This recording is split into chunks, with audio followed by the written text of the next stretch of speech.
wanazifungia au wanasimamisha huduma kwenye hizo namba.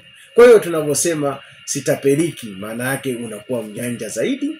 Mjanja kwa maana kwamba huwezi kulagawiwa na kuibiwa. Kwa hiyo kampeni yetu hii ya sitapeliki na tunakwenda nayo, lakini vile vile tu katika haya tunasisitiza pia kuhakikisha kwamba kwenye sitapeliki kuna hii mitandao ya kijamii ambayo pasa nyingine wanakutumia linki ambazo wewe huzitambui. Na hii mara nyingi hizi linki zinakuwa na ushawishi.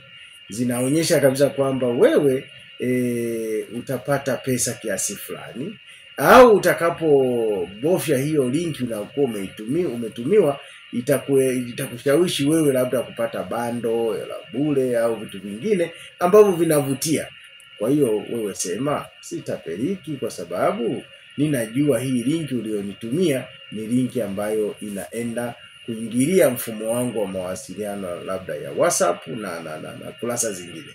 Kwa hiyo naishi hii kampeni yetu tunakwenda nayo, na tunashukuru kwa namna moja au nyingine imeanza kuleta matunda. Mara nyingi hata zile message ambazo zinakuwa zinatumwa kwa kutaka kukushawishi kukutapeli kwamba tuma hela kwenye namba hii, mara nyingi zinazidi kupungua na hatimaye tuna uhakika kwamba tukishirikiana kwa pamoja, sisi wasimamizi wa sekta ya mawasiliano, lakini vile vile watoa huduma kwa maana ya makampuni na watumiaji wa huduma, tukiwepo mimi na wewe na wengine, tukishirikiana kwa pamoja kwa kutoa taarifa kupitia hizo namba tunazozizungumza. Kwa mfano, wasiliana na mtoa huduma kwa namba 100.